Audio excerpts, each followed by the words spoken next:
Aquí arriba ya hice una prueba y no alcanzo a ver, y no me la sé de memoria. Bueno, mucho gusto por estar aquí con ustedes. Quisiera yo agradecer al comité organizador de SOMECE. No es menor la responsabilidad que tengo de dirigirme a ustedes. Son 30 años de estar trabajando en este campo. Es yo creo que el congreso con más tradición y uno de los que tiene más nivel en el país. Y para mí es un enorme gusto poder participar con todos ustedes. Bueno, yo voy a referirme a un tema que yo creo que está ahorita siendo de mucho interés para todos nosotros, que tiene que ver con los recursos digitales como factor de innovación en la práctica docente, pero voy a hablar desde la trinchera de la experiencia. Como ustedes escucharon, yo he tenido la oportunidad de trabajar, la vida ha sido bondadosa conmigo, de trabajar con profesores de todos los niveles educativos y hasta la fecha lo sigo haciendo. Trabajo con profesores de educación básica, de profesores de educación media superior y de superior. En el encargo que tengo ahorita en el Instituto Politécnico Nacional, estoy también a cargo de la formación de los profesores, tanto del nivel medio como del nivel superior, y tomando en cuenta que son nuestras 18 vocacionales y las unidades del nivel superior, cerca de 18,000 profesores. Encuentra uno ahí de todo, ¿sí? Absolutamente de todo. Y el trabajar con ellos creo que enriquece la práctica, mi práctica, ¿sí? Como formador y como gente que está pendiente de las necesidades de los profesores. Desde ahí voy a tratar de llegar a algunas conclusiones, presentarles algunos temas que creo que son relevantes, tratando de dar una integralidad de lo que tiene que ver con los recursos digitales. Bueno, ustedes han estado revisando en estos días cómo se ha venido dando en estos nuevos escenarios, en este nuevo entorno, el uso masivo de las TIC, cómo se han generado una serie de políticas públicas, se ha discutido sobre ellas, cómo se han planteado, cómo se han comunicado también a los sectores interesados, y cómo también nosotros formamos parte de una postura internacional. Eso ustedes lo han estado revisando, seguramente yo no puedo estar aquí, pero eso es una tendencia que no se puede detener. Esta tendencia del uso masivo de las tecnologías de la información y la comunicación.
Adelante vamos a platicar un poco de cómo los alumnos han sentido que este tipo de barreras se están derrumbando. Y en un momento determinado podemos llegar a ser pares en cierto tipo de temas en los cuales ellos han demostrado en algunas ocasiones que son expertos y que nosotros estamos apenas tratando de entender qué es lo que está ocurriendo, ¿sí? Entonces hay una horizontalidad, en algunos casos hay manejo de este tipo de tecnología. Y obviamente otro de los temas que están en debate, que ustedes conocen perfectamente, es la disponibilidad de la información. No hablo de la calidad, simplemente de disponibilidad de la información. Uno puede encontrar cualquier cantidad o cualquier tipo de información en las redes, en las instituciones, que puede ser válida o no. Ya es que después hablaremos del tema de la validez de la información, puede ser sesgada o no, pero también nos crea una cierta percepción de parte de los alumnos, porque si está en la red, le dan un valor de verdad, ¿sí? Y eso ustedes seguramente lo han notado. Cuando un estudiante dice, es que está en el internet, Pareciera que está en un sitio donde no hay punto de discusión. Entonces todo esto nos va generando, obviamente, una nueva manera de entrar en comunicación con los jóvenes, que nos vamos a ir dirigiendo poco a poco, y luego qué ha ocurrido con nosotros, con los profesores. Esto ha provocado un fortalecimiento entre los grupos juveniles y ha creado lo que se llama ahora las culturas juveniles. ¿Sí? Ustedes pueden encontrar una diversidad de expresión de los jóvenes, tanto en redes sociales como de manera presencial. Y también ahí hay tintes políticos, sociales, económicos, que se expresan de una manera libre y abierta, ¿sí? Cosa que antes no se efectuaba. También se lleva la vida privada a la palestra pública, ¿sí? Y las relaciones cambian. Se está volviendo cotidiano que uno platique sus problemas en muchas ocasiones en la red. Hay hasta terapeutas, ¿no? Porque los terapeutas son unos con otros. Entonces, eso hay que tener mucho cuidado, porque obviamente genera también otras perspectivas dentro de los escenarios que se están conformando y dentro de los cuales nosotros estamos participando. Entonces, todo esto ocurre en lo que podemos llamar nuevos entornos, la digitalización, todo lo que dice también las posturas de Castel, la sociedad en red, todo lo que ustedes ya saben y son expertos en estos temas. Esto, si lo llevamos al terreno de la práctica docente, ha representado una presión, ¿sí? Porque la sociedad también tiene imaginarios y piensa que todo lo que existe en la red debe de ser aprovechado en el campo de la docencia, parte cierta, parte no. Entonces nos voltean a ver como sector educativo, y empieza a haber una presión social donde se nos exige que participemos también dentro de estos nuevos entornos de manera activa. Los alumnos de alguna manera también nos piden, en algunos casos exigen que participemos también en estos nuevos entornos digitales. Tenemos una presión política y podemos hablar de todas las reformas que se están generando tanto a nivel básico como a nivel medio superior, los modelos educativos que se generan en las instituciones de educación superior, donde muestran enfoques claros sobre el uso de las TIC, ¿sí? Y obviamente llega con todo lo que es la planta docente y nos voltean a ver y nos dicen, ahí están las TIC, ¿y ustedes qué van a hacer? ¿Sí? ¿Cómo van a apropiarse de esto y cómo van a utilizarlas? Esto obviamente ha generado nuevos abordajes sobre la gestión educativa, entendiendo la gestión educativa como esta serie de posturas políticas, económicas, educativas que están plasmadas, ¿sí? Que están plasmadas, por ejemplo, en una reforma y que tienen que ser llevadas a la práctica. El sitio donde realmente se concretan las reformas es en el aula, no hay otro lugar. Pero el tránsito para pasar de la política educativa hasta el aula, todo este tránsito, la creación de condiciones, la generación de espacios, es como concepto emergente lo que llamamos gestión educativa. Y el concepto entonces de gestión educativa ha cambiado, porque se ha informatizado también. Y la gestión educativa, tratando de llevar la política pública con toda esta serie de posturas al aula, también genera presión sobre la práctica docente. Ahora, la práctica que funcionaba hacía 10, 20 años, y no me alejo tanto, probablemente hace 5 años, ahora se convierte para los profesores en una interrogante. ¿Por qué? Porque nos piden que hagamos muchas cosas en poco tiempo. Y entonces somos cuestionados. Y somos cuestionados por nuestros pares, y somos cuestionados por los alumnos, por las autoridades, y además la política educativa dice que tenemos que hacer tal cosa, y nosotros como docentes empezamos a buscar cómo resolver esta serie de solicitudes que se nos están presentando, ¿sí? Pero además tenemos un problema de brecha generacional y tecnológica. Como ustedes saben, la mayoría de los profesores, en muchos casos, son lo que le llaman los nativos digitales, son los que nacen en cierta temporalidad, y los que cruzamos esta brecha y nos acercamos entonces a la tecnología y nos piden que en cuestión de meses o de semanas incluso cambiemos una práctica, pero también un enfoque educativo, y eso cuesta trabajo, no es tan sencillo, ¿sí? Les damos a los profesores algunos cursos, eso lo voy a comentar un poquito más adelante, donde lo reunimos, hablamos de las TIC, hablamos del discurso, de lo que está ocurriendo en los medios de información, lo que está haciendo Khan Academics, lo que está haciendo aquí, una enorme cantidad de disposición de recursos que hay. Y luego nos dicen, bueno, pues, profesor, ahora vaya al aula y aplíquenos. Y viene la soledad, ¿no? ¿Y ahora qué hago? ¿Cómo lo hago? ¿Sí? Hoy vamos a platicar sobre esto. Nos faltan elementos empíricos y conceptuales para poder entender qué es lo que está pasando. Esto nos está atropellando. Hay algunos sectores que tienen una respuesta casi inmediata y pueden adaptarse, otros no tanto, porque estamos hablando también de una diversidad educativa en el país gigantesca, es un mosaico. No podemos hablar de la misma manera de las condiciones en las que trabajamos en el Distrito Federal que los que trabajan en el estado de Oaxaca. Y dentro del Distrito Federal, lo que ocurre en Iztapalapa o que ocurre en la delegación Benito Juárez. Entonces tenemos una enorme disparidad también de contextos que tenemos que tratar de entender qué está sucediendo para después poder hacer una intervención adecuada. ¿Sí? Porque a veces tratamos de estandarizar y todo va igual, pero no todos somos iguales. ¿Sí?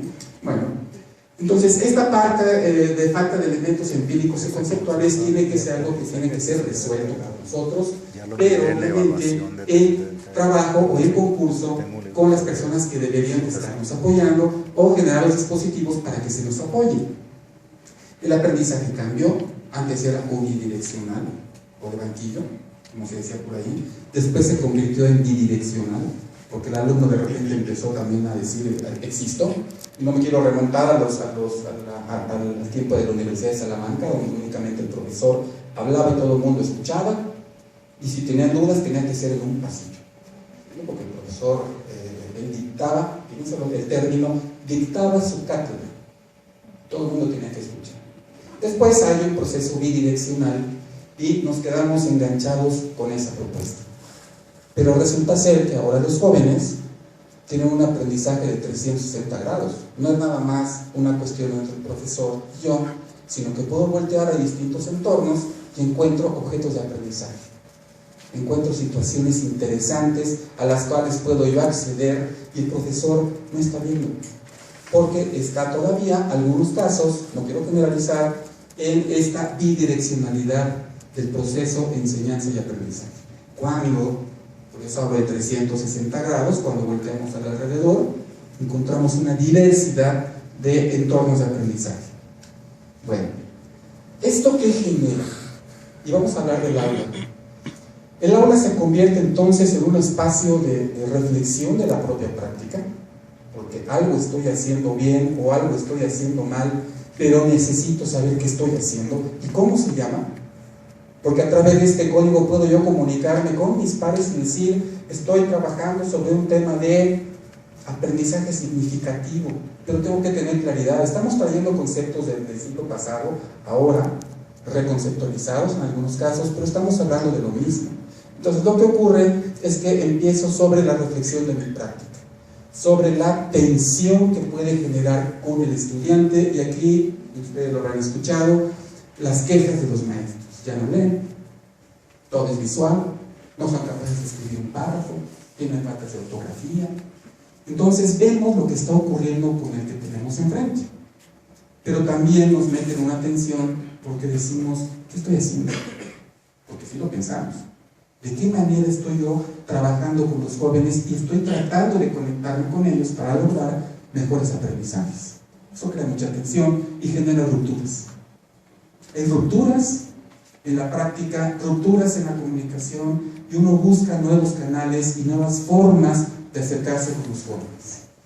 Entonces lo que hay ahí es que uno empieza a buscar, que es lo que hemos visto.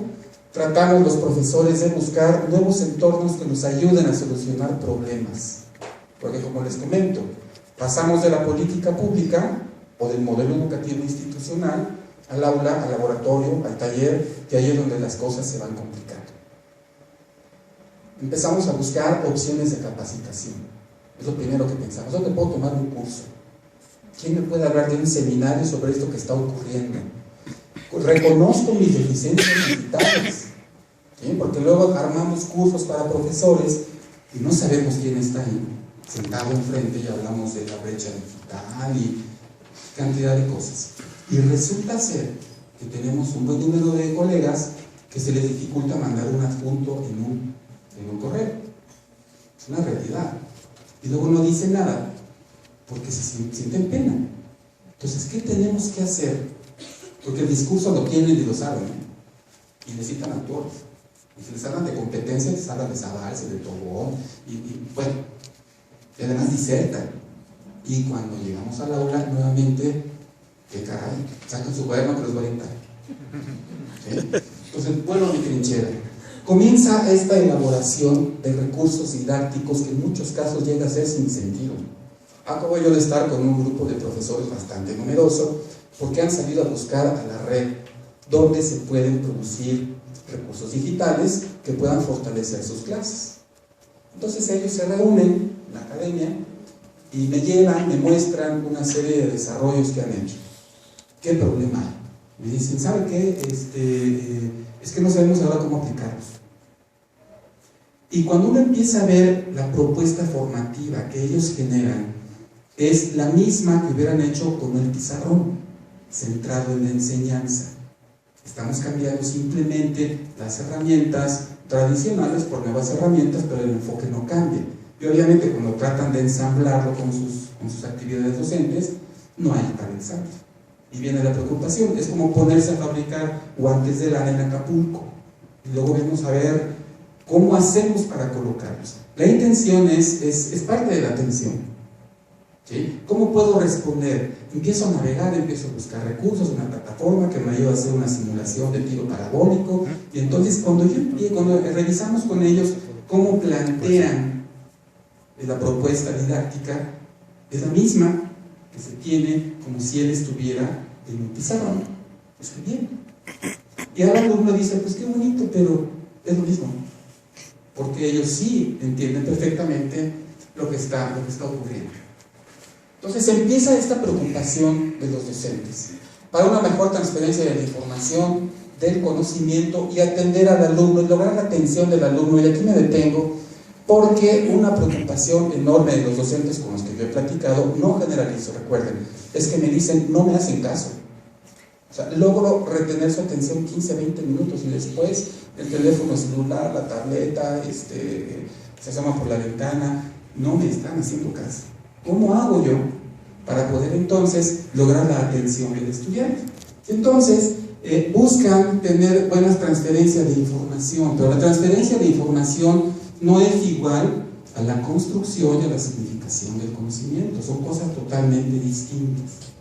Y lo que tenemos ahí es que se generan grandes movimientos, ¿sí? Yo he visto a los profesores con esta preocupación de aplicación de las TIC a procesos centrados en la enseñanza, cuando todas las propuestas formativas están centradas en el aprendizaje.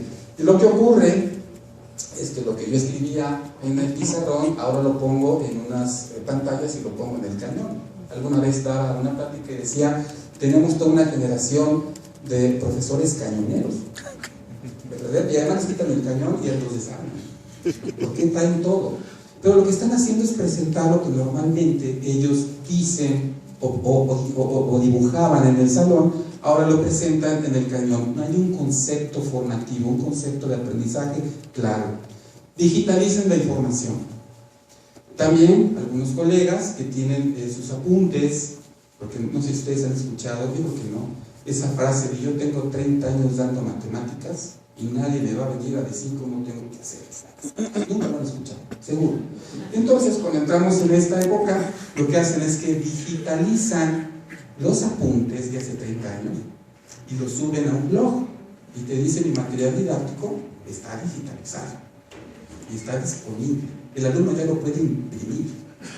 Entonces, si ven esta manera, pero es una situación de respuesta al estímulo externo, tratando de trabajar lo mejor posible. La intención siempre es buena, siempre. Nunca he visto un profesor que diga voy a hacer esto para perjudicar a los alumnos. No, lo que trata de hacer es mejorar el aprendizaje, tratar de comunicarse con ellos y siempre hace su mejor esfuerzo. Si él cree que digitalizar sus apuntes es lo más adecuado, lo va a hacer. Y lo va a poner en la página de internet, porque es el proceso de asimilación que tiene con respecto a los recursos digitales. Los apuntes también se digitalizan y se suben. Los problemarios, también tenemos una serie como una colega mía decía, un cementerio de PDFs a veces en algunos sitios, ¿sí? Donde dices que aquí está toda la propuesta formativa. Yo me entro ahí y es PDF. Además, ni siquiera están graduados en algunos casos porque te piden leer una enorme cantidad de páginas en un tiempo récord que ni el profesor lee. ¿Sí? Y además viene un cuestionario. Primero es la lectura, ustedes lo han visto. Haces la lectura, después viene un cuestionario, y luego viene una reflexión, luego viene otra lectura, el alumno se empacha y dice, bueno, ¿qué más? Aparte de esto, ¿qué hay? Oiga, profe, encontré un video que habla exactamente de lo mismo. No, espérame, aquí está puesto ya. ¿Sí? Bueno. Ahora, se ha venido entonces haciendo este reemplazo, no digo que en todas partes, en algunos sitios, de los instrumentos tradicionales y de las herramientas educativas por cañones, por tabletas, etcétera, tratando de responder y de acercarse a los alumnos. No ha habido todavía un proceso reflexivo del uso de las tecnologías. Todavía no estamos en ese proceso o tenemos diferentes niveles de madurez. Hay algunas instituciones, algunos grupos de profesores donde ya han entrado en esta reflexión de el qué y para qué de los recursos digitales, de las herramientas tecnológicas, cómo utilizarlas, hacia dónde dirigirlas. ¿Lo estoy haciendo bien? A veces nos preguntamos. Y esto ha ido caminando. Y entonces hablamos del uso de los recursos digitales y volvemos a voltear a nuestro público más importante, que son los alumnos. Entonces empiezan los mitos, ¿no? Es que los alumnos están totalmente informatizados. Falso de todas las facilidades. Es cierto. Pueden estar informatizados para ciertos aspectos de la vida. El entretenimiento lo tienen resuelto, no se preocupen por esa parte. ¿Sí? Pero ellos piden que sean orientados cuando están en situaciones de aprendizaje. Otro mito que he visto con los profesores es que todas las actividades que quieren generar para el aprendizaje son lúdicas. Vamos a buscar juegos y a través del juego que vayan aprendiendo. Y entonces, lo que se presenta al estudiante es una realidad que no existe. La vida no es un juego. Que sí debe haber actividades lúdicas, por supuesto que sí. Pero que toda la propuesta esté basada en actividades lúdicas es cuestionable. Porque no logramos que sean interesantes, que sean atractivos, que sean retos cognitivos. El joven quiere tener retos cognitivos, pero distintos a los que normalmente tienen en un salón de clase. ¿Sí? Y entraremos al término de los estilos y ritmos de aprendizaje y empieza a generarse un vocabulario que nos mete más tensión. Es que alguien ya vino por ahí y nos dijo que los alumnos no aprenden igual y que tienen diferente forma de aprender y los ritmos cambian. ¿Cómo podemos hacerlo? Y eso nos mete a nosotros en una enorme preocupación, ¿sí? Porque además también nos los piden. No falta quien llegue y diga con una voz muy embolada cuál es el estilo de aprendizaje de tus estudiantes. Y uno contesta, estoy en eso. Entonces salimos como locos a ver cómo se mide esto y qué significa y cómo lo puedo aprovechar. ¿Sí? Bueno, luego las TIC como un medio y objeto de estudio. Porque todo el mundo piensa que las TIC es nada más el medio, es una visión, o las TIC son objeto de estudio. ¿Qué son? Son medio y objeto. Pero es muy importante que los docentes lo vean como tal, que no es el fin último que los jóvenes puedan entrar a una plataforma y puedan buscar sus habilidades digitales. El fin último es el aprendizaje. Ese es el fin último. ¿Cómo vamos a hacer este planteamiento de propuestas? Esto genera obviamente nuevos códigos de relación con los alumnos. Si uno entra a esto de las redes sociales, nosotros hicimos un piloteo con profesores para que trabajaran sobre Facebook. Facebook tiene características muy semejantes al módulo. Puedes uno poner videos, o puedes hacer un grupo cerrado, puedes poner ahí preguntas, puedes hacer lo mismo. Los profesores estuvieron de acuerdo, se les dijo cuáles eran los riesgos y se entró y se hizo todo un piloteo de esto. ¿Cuál fue el problema? El problema es que cuando está esto en la red social y el profesor lanza una pregunta o pone un video y después hace un cuestionamiento para generar una discusión, una interlocución con la gente, resulta ser que el profesor contesta los 3 días. Y el alumno, cuando está en una red social y hace una aportación, está esperando a que le contesten. Si está bien o está mal, y está el alumno, no sé qué, y el profe contesta 3 días después. ¿Qué pasó con esa iniciativa? Se murió. Pero ya revivió, porque ya se entendió cómo se puede trabajar, porque a veces también pensamos que las redes sociales son espacios de difusión, y son espacios de interlocución, son espacios de interacción. Y el alumno lo que busca es tener interacción. Entonces, si trabajamos, como lo hicimos en esta ocasión con el Facebook, como una plataforma, utilizándola como una plataforma educativa que funciona muy bien, hay que también saber cuáles son los riesgos de estar explorando este nuevo tipo de propuestas. Y luego los profesores les dicen, ¿estás trabajando en e-learning? ¿O tienes un modelo de rotación? ¿O es un e-learning lo que tienes? ¿O tienes un m-learning? Ahora porque es el movimiento, las tabletas, ya saben, ¿no? ¿O estás en un proyecto de aula inversa? Otra vez vuelve la atención, ¿sí? Porque no necesariamente tenemos que tener todo esto verdaderamente conceptuado. Y si lo tenemos, vuelvo a la pregunta de origen. ¿Puedo hablar sobre esto? Sí. ¿Puedo tener un debate sobre estos temas? Sí. ¿Y en el aula qué pasa? Ese es el punto neurálgico de esto. Ok. El diseño, tenemos que trabajar entonces, cuando usamos recursos digitales, en una definición del enfoque. ¿Qué vamos a hacer y cómo lo vamos a hacer? Eso tiene que ser un acuerdo. No es generar la producción de guantes de lana para un sitio donde no se van a utilizar. Ni tampoco tener la atención de salir y buscar lo que hay en la red y tratar de empatarlo cuando no tenemos definida cuál es el enfoque que persigue la institución. Es un proceso de formación por competencias. Tenemos temas transversales. ¿Cómo se hace investigación ahí? ¿Cómo entonces tengo que articular una propuesta didáctica? ¿Cómo tengo que hacer un diseño de una planeación didáctica? ¿Cómo lo puedo hacer en colegiado? Y después de todo esto, ¿cómo incorporo los recursos digitales? Porque a veces queremos tener el recurso digital y tratar de hacer al revés, de empatar la práctica docente. Si no tenemos concepto y definición de qué queremos hacer alineado a un proyecto institucional, nos va a costar mucho trabajo. Bueno, un poco más rápido. Hay que tener una formación para la innovación. Y eso es algo que debemos de tener en la conciencia. No se trata de decirle a los profesores, aquí está la reforma, ahí están los recursos digitales, a trabajar. Estamos en una etapa de transición. Estamos empezando a utilizar este tipo de recursos. Entonces hay que encontrar cuáles son las necesidades de formación del personal docente, qué sí sabe hacer, qué no sabe hacer, cómo recuperó su experiencia. Siempre partimos del principio de que frente a nosotros estamos hablando con expertos, porque es lo que son expertos. Y tenemos que obtener de ellos su experiencia, su forma de trabajo.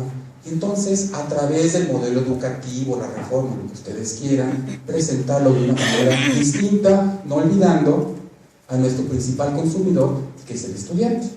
Entonces, obviamente, se generan una serie de estrategias de formación para el profesor, que sean dirigidas a fortalecer sus áreas de interés, que además tengamos una metodología de formación para los profesores centrada en la práctica, y siempre estarnos preguntando cómo aprende el docente, cómo aprendemos, porque nosotros aprendimos con otros esquemas, ¿sí? Y esos son los que a veces tratamos de replicar en el aula. Como aprendemos, tratamos de enseñar, porque sí funciona con nosotros, porque no va a funcionar con ellos, pero sorpresa, no funciona. Bueno, y si vamos a formar a los profesores, tenemos que tener un perfil de facilitadores, y eso es muy importante porque también tenemos que formar al facilitador. No se trata de que ya tomaste el curso total, pues ahí te van 40 profesores y a ver qué haces, ¿sí? Tenemos que asegurar que haya entonces una buena formación de quien acompaña al profesor. En este punto de formación para la innovación, estamos en una transición, pasando de un modelo centrado en la tradicional de formación, que es prescriptivo y pasivo para los profesores. Seguramente ustedes habrán ido al curso, donde les den un material para que lo lean, de manera individual, luego se juntan en un grupo y hacen una serie de discusiones y sacan un cuestionamiento, y entonces lo ponen en unas hojas de papel rocafort, las pegan en la pared, y luego toda la gente va pasando, al final se hace una plenaria, se conceptualiza y se cierra. han estado en esos cursos. ¿Qué utilidad han tenido? ¿Sí? Pero esto es una formación del docente prescriptiva y si es pasiva. Totalmente pasiva. Es más, ya sabemos a lo que vamos. Y nos da flojera. Y luego si vemos al instructor de la vez, híjole, otra vez. ¿Qué es lo que hacemos ahora? O lo que nosotros estamos haciendo en el instituto, un proceso de formación, trabajo, formación. ¿A través de qué? De objetos de transformación, de objetos de conocimiento, donde la didáctica se convierte en la herramienta para poder trabajar. Pero hay claridad en qué es lo que queremos. Entonces lo que hacemos es recuperar experiencias y buenas prácticas, y con los profesores, en la coordinación que me toca dirigir, generamos recursos y generamos propuestas didácticas. No las hacemos nosotros desde el escritorio, porque el verdadero autor de la práctica docente es el maestro. ¿Sí? El actor dice un libreto, el autor crea, y nosotros pensamos que los profesores son autores. Bueno, entonces se generan productos y propuestas que además se tienen que aplicar en el campo y son evaluadas. El profesor ve cómo su propuesta se va a aplicar en el campo. Para poder hacer esto tenemos que tener recursos, obviamente, grupos de expertos que acompañen a los docentes. Por ejemplo, lo que nosotros hacemos es que vamos a pensar en un e-learning para álgebra. Mandamos llamar a los profesores de álgebra, se les dice cuál es, obviamente, la propuesta didáctica, el modelo educativo, se hace un refresco de todo esto, pero este grupo de profesores están acompañados por diseñadores didácticos, por pedagogos, por diseñadores gráficos, por gente que hace programación, y entonces lo que ocurre es que están rodeados de gente especialista en el campo que les va a ayudar a que esas ideas que han tenido probablemente desde hace mucho tiempo se cristalicen. Porque eso no lo puede hacer un profesor solo. Como les digo, aquí está, y ahora pégalo y muéstralo. No. Tiene que ser acompañado, o por lo menos con nosotros es lo que ha funcionado. ¿Sí? A lo mejor la cobertura no es enorme, pero cuando hacemos la medición de impactos con estos profesores que generan su material y hacen una planeación didáctica y van ensamblando los recursos, o nos dicen, yo quisiera un recurso que fuera de esta forma, y nosotros lo elaboramos y lo sometemos a su validación, los impactos en los aprendizajes aumentan de manera muy importante. De pasar de reprobaciones del 80%, pasamos a aprobaciones arriba del 90%, y no están parqueando los profesores, y es el mismo maestro con altos índices de reprobación. Lo que está haciendo es presentando los contenidos y presentando experiencias de aprendizaje de una manera totalmente distinta, pero hubo alguien que le estuvo apoyando, porque no es algo de que pues ahora entre todos, no. Dice un colega mío, estamos en una etapa donde tenemos que tocar por nota, tenemos que saber qué es lo que estamos haciendo y tenemos que orientar en esta etapa de transición. Más adelante que lleguen estas nuevas generaciones, el recambio generacional de los docentes, probablemente